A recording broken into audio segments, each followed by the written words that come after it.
رمضان بهار قرآن و دعا، رمضان ماه خدا، ماه شفا، رمضان مرهم دلهای حزین، رمضان ماه جنات، ماه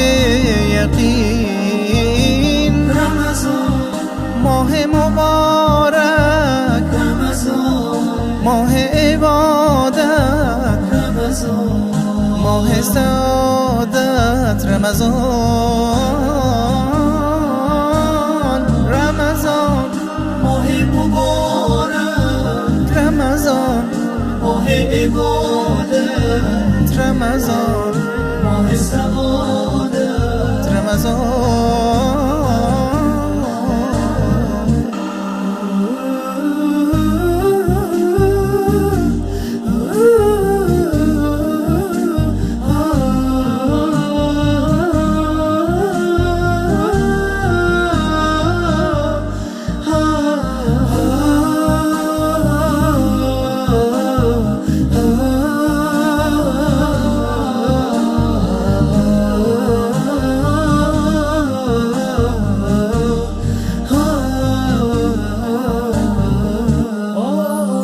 توی این ماه تراویح و دعا،